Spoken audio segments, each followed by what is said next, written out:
الحمد لله رب العالمين والعاقبة للمتقين والصلاة والسلام على سيد الأنبياء والمرسلين وعلى آله وصحبه أجمعين. أما بعد، فقد قال الله تعالى في القرآن المجيد والفرقان الحميد: فأعوذ بالله من الشيطان الرجيم، قل إن صلاتي ونسكي ومحياي ومماتي لله رب العالمين. صدق اللہ العظیم.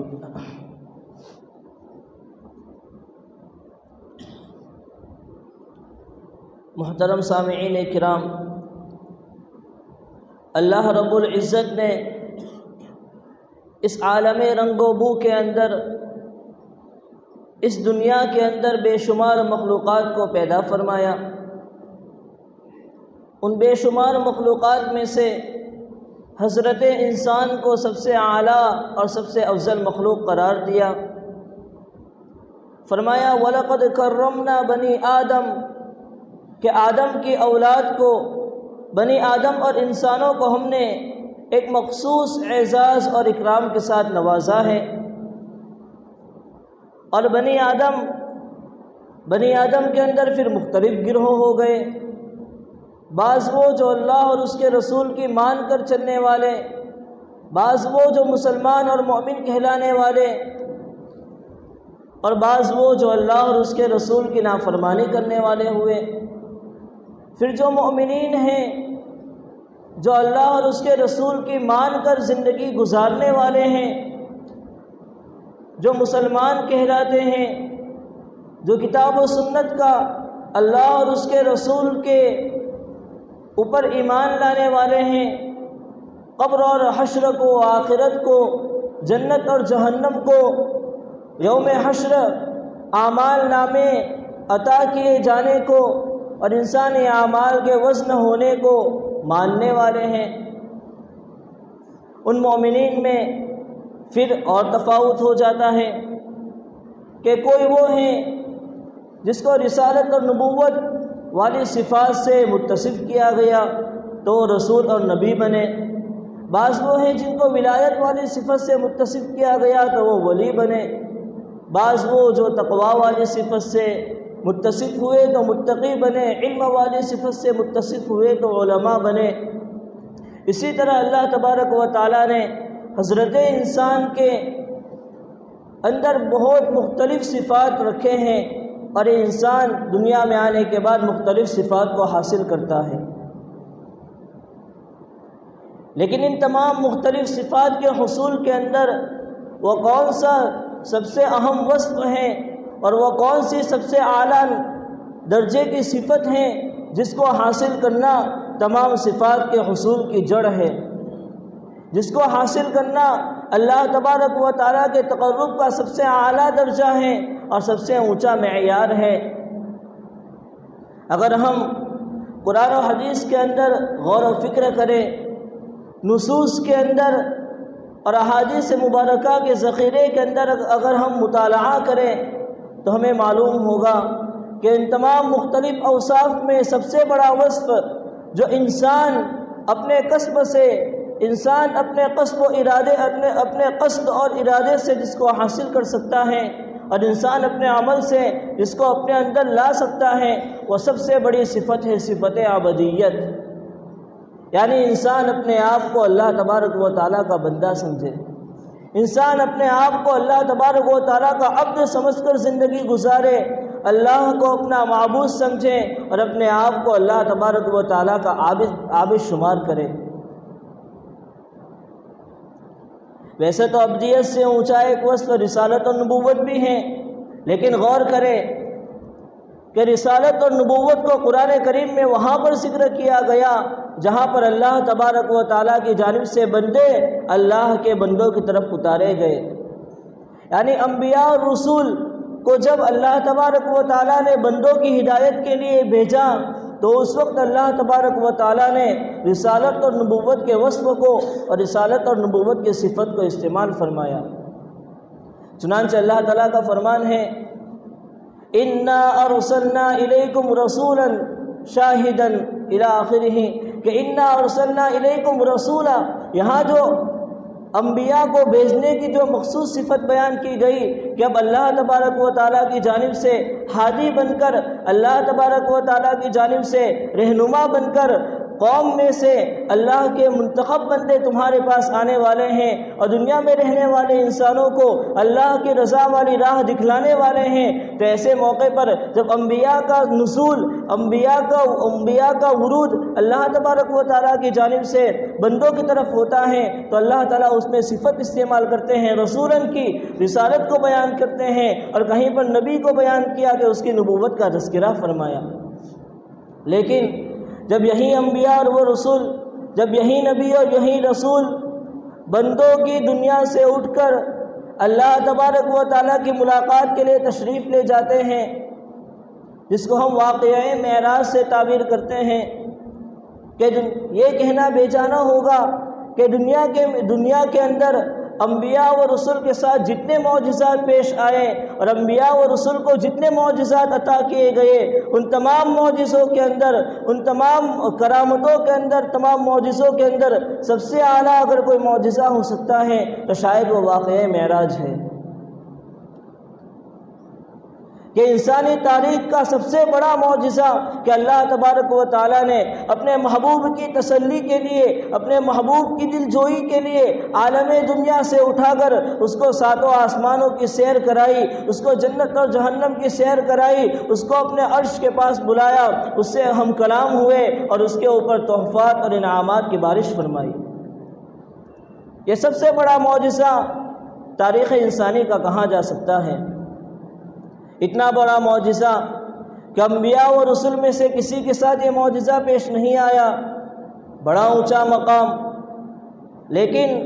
کہ جہاں پر جا کر ساتوں آسمانوں کی سیر کرائی گئی اور اس کے بعد جنت جہنم کا دیدار کرایا گیا، مختلف انبیاء علیہم الصلاۃ و تسلیمات سے ملاقات کا موقع ملا، مختلف انعامات اور تحفے اللہ تبارک و تعالیٰ سے امت محمدیہ کے حق میں عطا کیے گئے۔ آپ علیہ السلام کو ایک مخصوص قرب اللہ تبارک و تعالیٰ کا حاصل ہوا جو اس سے پہلے کسی نبی اور کسی رسول کو نہ حاصل ہو سکا تھا، اور نہ روز قیامت تک کسی بندہ مومن کو حاصل ہو سکتا ہے۔ اتنا عظیم مرتبہ، اتنا عظیم واقعہ رونما ہوا تاریخ انسان کے اندر،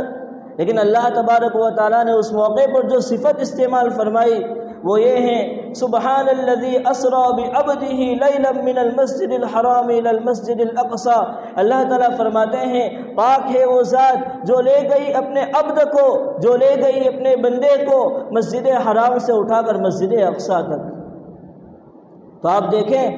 کہ اگر انبیاء اللہ کی جانب سے بندوں کی طرف رہنما بن کر آتے ہیں تو قرآن صفت رسالت کو بیان کرتا ہے، قرآن صفت نبوت کو بیان کرتا ہے، اور اس سے اعلیٰ جب واقعہ پیش آیا کہ وہ انبیاء اور رسول اپنے نبی اور رسول بن جانے کے بعد مزید ترقیات کے اوپر جا رہے ہیں، مزید ترقیات کے درجات کو پا رہے ہیں، اللہ تبارک و تعالیٰ سے اس دنیا ہی میں رہ کر ملاقات کے عروج کو پہنچ رہے ہیں، اس واقعہ معراج کو بیان کرتے ہوئے قرآن کریم نے کہا سبحان الذی اسری بعبدہ، کہ اللہ تعالیٰ اپنے عبد کو، اپنے بندے کو، اور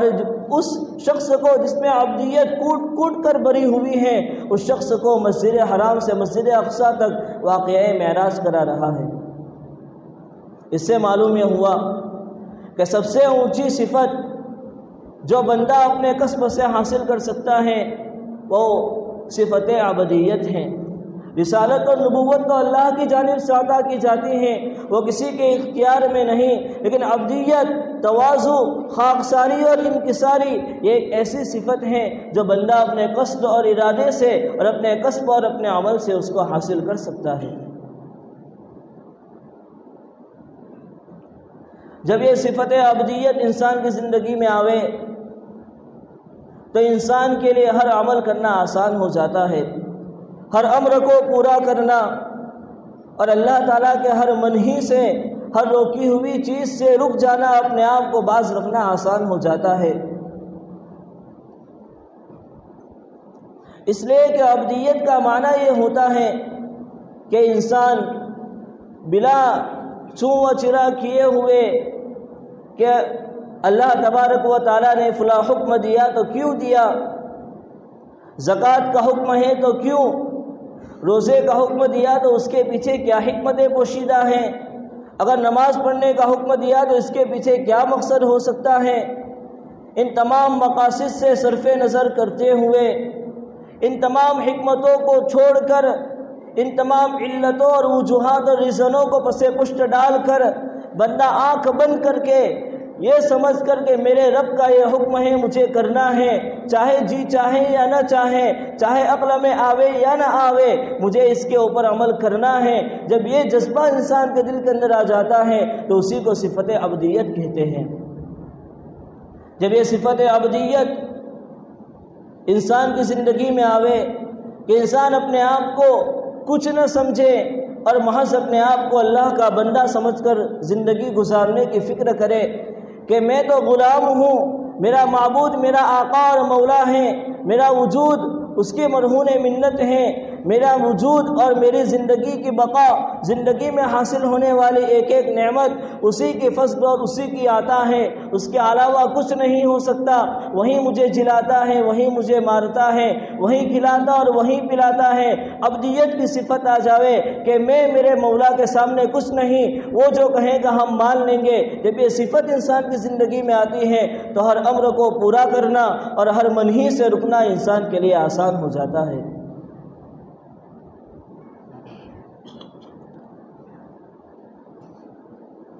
لیکن یہ صفت عبدیت بڑے جہد اور مجاہدے کے بعد آتی ہے۔ اس موقع پر حضرت مفتی تقی عثمانی صاحب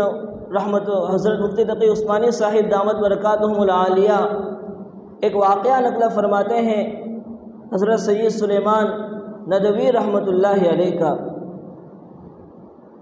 بڑے عالم گزرے ہیں، ماضی قریب کے علماء میں سے ہیں، ماضی قریب کے مصنفین میں سے ہیں، بڑی عمدہ اور محقق اور مدلل کتابوں کے مصنف رہ چکے ہیں، بڑی تحقیقات انہوں نے اپنی کتابوں کے اندر پیش کی ہیں۔ چونکہ علم تھا تو ایک قسم کا عجب دل میں تھا۔ فرماتے ہیں کہ میں پریشان رہا، بر صغیر میں نگاہ دوڑاتا رہا پرانے ہندوستان کو، جہاں پر سارے مختلف ممالک مل کر ایک ہندوستان ہوتا تھا۔ میں نے پورے بر صغیر میں نظر دوڑائی کہ کوئی شخص ہے ایسا جس کو میں اپنا شیخ بناؤں اور جس سے میں اپنے باطن کی اصلاح کراؤں، اپنے دل کے اندر جو پیدا ہونے والے عجب کو، خود پسندی کو ختم کروں، اپنے اندر عاجزی اور انکساری کو پیدا کروں۔ چونکہ ایک زوم تھا کہ میں تو بڑی کتابوں کا مصنف ہوں، میرے علم سے، میرے تصنیف سے، میرے قلم اور کتاب سے ایک عالم اور ایک دنیا اس سے مستفید ہیں، لوگ اس سے استفادہ کرتے ہیں، مجھے کسی کی کیا ضرورت۔ لیکن چونکہ دل میں ایک کھٹکا پیدا ہوا، علم تھا، علم نے راہ دکھلائی کہ باطن کی اصلاح ضروری ہے، چنانچہ شیخ کی تلاش میں نکلے۔ فرماتے ہیں کہ پورے بر صغیر میں مجھے کوئی ایسا شخص نظر نہیں آیا جس سے میں اپنے باطن کی اصلاح کراؤں، جس سے میں اپنے باطن کا تعلق جوڑوں اور اپنے دل میں پیدا ہونے والی خود پسندی کو، دل میں پیدا ہونے والے عجب کو ختم کروں اور دل میں عاجزی اور انکساری کو پیدا کروں اور دل میں صفت عبدیت لاؤں اور صفت عبدیت سے متصف ہو جاؤں۔ فرماتے ہیں کہ پورے بر صغیر میں صرف ایک شخصیت نظر آئی، حکیم الامت حضرت مولانا اشرف علی صاحب تھانوی نور اللہ مرقدہ، کہ حضرت کی خدمت میں پہنچنا چاہیے، حضرت سے بیعت تصوف کرنی چاہیے اور اپنے باطن کی اصلاح کرنی چاہیے۔ چنانچہ اس سے قبل چونکہ عالم تھے، بڑا علم رکھتے تھے، انہوں نے سوچا کہ قبل اس کے کہ میں بیعت کے لیے ہاتھ آگے بڑھاؤں، میں ان کے خانقاہ میں جا کر کچھ دن رہتا ہوں،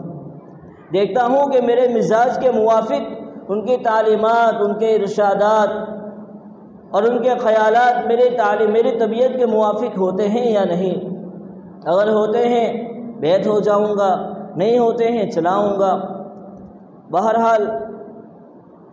کچھ ایام خانقاہ کے اندر گزارے، کچھ ایام گزارنے کے بعد جب واپسی اور رخصتی ہوئی، جب واپس تشریف لانے لگے تو آخری وقت میں حضرت مولانا اشرف علی صاحب تھانوی نور اللہ مرقدہ سے انہوں نے درخواست کی۔ یہاں پر ایک نقطہ یہ بھی یاد رکھیں کہ جب بڑے علماء اور اولیاء کا ہماری بستیوں میں ورود ہو یا ہمارا ان علماء سے ملاقات اور اولیاء سے ملاقات کا موقع ملے تو کچھ نصیحت کی درخواست کر لینا بڑا مفید ہوتا ہے کہ ایسے وقت میں اللہ تبارک و تعالیٰ ان کے دل کے اوپر ایسی باتیں القاء فرماتے ہیں جو سامع کی رشد اور ہدایت کے لیے کافی ہو جاتی ہے۔ بہرحال حضرت سید سلیمان ندوی رحمۃ اللہ علیہ نے حکیم الامت حضرت تھانوی رحمۃ اللہ علیہ سے درخواست کی کہ حضرت کچھ نصیحت فرما دیں۔ حضرت تھانوی فرماتے ہیں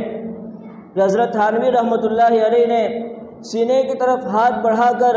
ہاتھ کو اس طرح جھٹکا دیا اور فرمایا کہ ہمارے یہاں تو اول اور آخر اپنے آپ کو مٹانا ہے، ہمارے یہاں تو اول اور آخر اپنے آپ کو مٹانا ہے۔ حضرت سید سلیمان ندوی رحمۃ اللہ علیہ فرماتے ہیں کہ اس جملے کا ایک ایسا اثر ان کے قلب کے اوپر ہوا، اس جملے نے ایک ایسا اثر ان کے قلب کے اوپر چھوڑا کہ ان کے دل کے اندر جتنی بھی عجب اور خود پسندی تھی، جتنا اپنے بڑا ہونے کا، بڑا عالم ہونے کا ایک زعم تھا، سارا کا سارا ختم ہو گیا اور عاجزی اور انکساری ایسی پیدا ہوئی کہ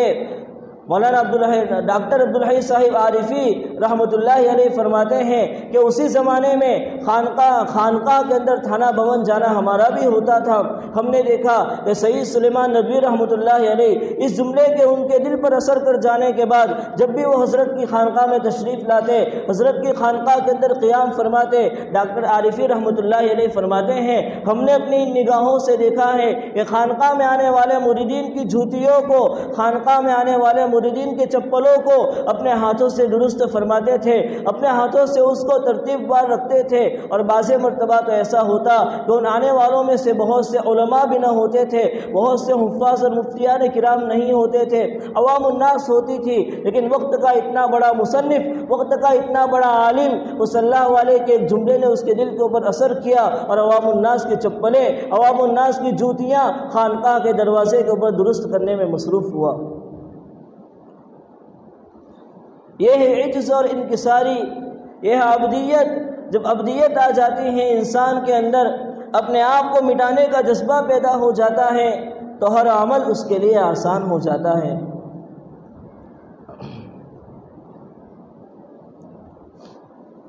حضرت شیخ رحمۃ اللہ علیہ نے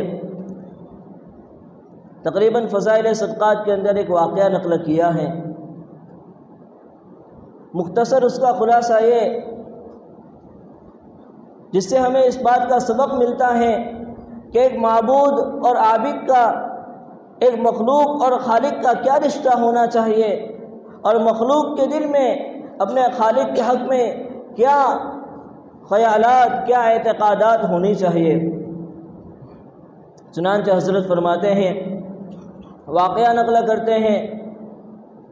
کہ کسی ایک بزرگ نے غلام اور بادیوں کے زمانے میں غلام کو خریدا، غلام خرید کر اپنے گھر پر لائے، گھر پر لانے کے بعد اس سے پوچھا کہ تیرا نام کیا ہے؟ غلام نے جواب میں یہ کہا کہ میرا تو کوئی نام نہیں، جو آقا نام رکھ دے وہی ہمارا نام ہے۔ بزرگ کو بڑا تعجب ہوا، پھر پوچھا کہ بتاؤ تم کیا کھانا پسند کرتے ہو، تم کھانے میں کیا کھاتے ہو؟ تو فرمانے لگے کہ جو آقا کھلاوے کھا لیں گے۔ بزرگ نے پوچھا کیا تمہاری کوئی خواہش نہیں؟ تو اس غلام نے جو جملہ کہا وہ بڑا عجیب کہا،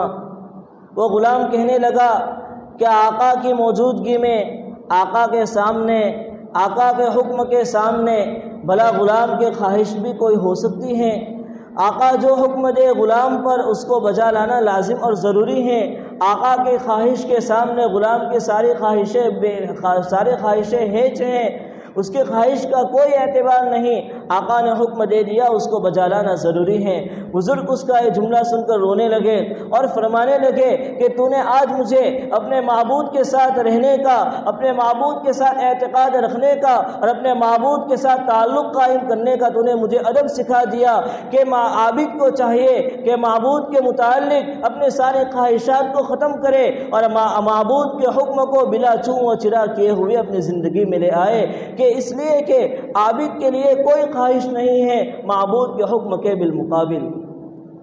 تو یہی سبق ہمیں حاصل کرنا ہے کہ ہماری زندگی میں عبدیت کس طرح آ جاوے، اور عبدیت والی صفت جب آ جائے گی تو ہر حکم کو بجا لانا اور ہر حکم پر عمل کرنا انسان کے لیے آسان ہو جائے گا۔ ورنہ آج کل یہ تہلکہ مچا ہے، ہر اسلامی ہر عمل کے پیچھے،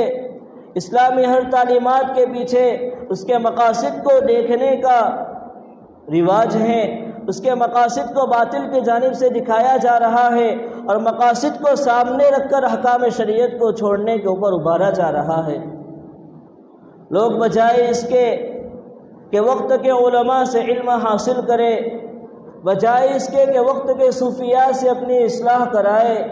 بجائے اس کے کہ دعوت و تبلیغ میں چل پھی کر اپنے آپ کو مٹائیں اور اپنے آخرت کو سنوارے، بہت بڑا فتنہ کہ موبائلوں کے ذریعے سے اسلام اور دین کو حاصل کرنے کے پیچھے پڑے۔ نتیجہ یہ ہوا کہ اسلامی تعلیمات کی حقیقتوں سے، اسلامی احکام کی حقیقتوں سے دور ہوئے اور اس قدر دور ہوئے کہ مقاصد شریعت کے پیچھے اسلام کو برباد کیا کہ بھائی فلاں حکم شریعت نے دیا ہے تو اس کے پیچھے کیا مقصد ہے، اور اس مقصد کو سامنے رکھ کر اپنے عقل اور اپنے گمان سے، اپنے خیال اور اپنے ارادے سے احکام شریعت کو توڑنے لگے اور اپنے منمانی سے احکام شریعت کے اندر زیادتی کرنے لگے۔ شریعت مطہرہ ہمیں ذرہ برابر اس کی اجازت نہیں دیتی۔ قرآن کریم میں اللہ تبارک و تعالیٰ فرماتے ہیں قل ان صلاتی ونسکی ومحیای ومماتی للہ رب العالمین، اے نبی جی فرما دیجئے کہ میری تمام جانی عبادتیں جس کو میں بدن سے انجام دیتا ہوں، میری تمام مالی عبادتیں جو میں اپنے مال سے ادا کرتا ہوں، اسی طرح قل ان صلاتی ونسکی، ساری کی ساری عبادتیں تو اللہ ہی کے لیے ہیں۔ آگے قرآن کریم نے ایک جملہ بڑا عجیب فرمایا، قرآن کریم نے صرف عبادتوں پر انحصار نہیں کیا کہ عبادتیں ہی اللہ تبارک و تعالیٰ کے خاطر ہیں، بلکہ قرآن کریم نے آگے کہا وَمَحْيَايَ وَمَمَاتِي، میرا جینا اور میرا مرنا بھی اللہ تبارک و تعالیٰ کے خاطر ہے۔ اور عبادتوں کا مقصد بھی یہی ہے، صرف یہ مقصد نہیں کہ 5 وقتہ نماز پڑھ کے چھٹی ہے، من میں جو آئے ہم کرتے رہیں، 1 مہینہ روزہ رکھ کر چھٹی ہے، من میں جو آئے ہم کرتے رہیں، اسی طرح زندگی میں 1 مرتبہ حج کیا، ساری زندگی چھٹی ہے، جس حرام کاری میں ہم زندگی گزارنا چاہے گزارتے رہے، یہ مقصد نہیں ہے۔ عبادات کو لازم کرنے کا، عبادات کو فرض کرنے کا مقصد بھی یہی ہے کہ انسان اپنی زندگی میں عبدیت کو پیدا کرے۔ قل ان صلاتی ونسکی ومحیای ومماتی للہ رب العالمین کو اپنے سامنے رکھے، ساری عبادتیں تو ہے ہی اللہ تبارک و تعالیٰ کے خاطر، میری ساری زندگی اور زندگی کا ایک ایک لمحہ اور زندگی میں اٹھائے جانے والا ایک ایک قدم وہ اللہ کی رضا کی نظر ہوگا، وہ اللہ کی خوشنودی کے حصول کے خاطر ہوگا، اس کے علاوہ میری زندگی کا کوئی قدم نہیں اٹھے گا۔ اور یہ جذبہ اسی وقت پیدا ہوگا جب کہ ہم اپنے باطن کی اصلاح کریں اور صفت عبدیت کو زندگی میں لاویں۔ دعائیں کہ اللہ تبارک و تعالی احکام شریعت کی ادائیگی کے ساتھ ساتھ ہمارے باطن کی اصلاح فرمائیں، صفت عبدیت عاجزی انکساری ہماری زندگیوں میں پیدا کرے، احکام شریعت کو اللہ تبارک و تعالی کے حکم کو آنکھ بند کر کے بلا چوں و چرا کیے ہوئے، بلا کسی اعتراض اور اشکال کے اپنے زندگی میں لانے کی توفیق اور سعادت سے مالا مال فرمائے۔ آمین یا رب العالمین، وآخر دعوانا الحمدللہ رب العالمین۔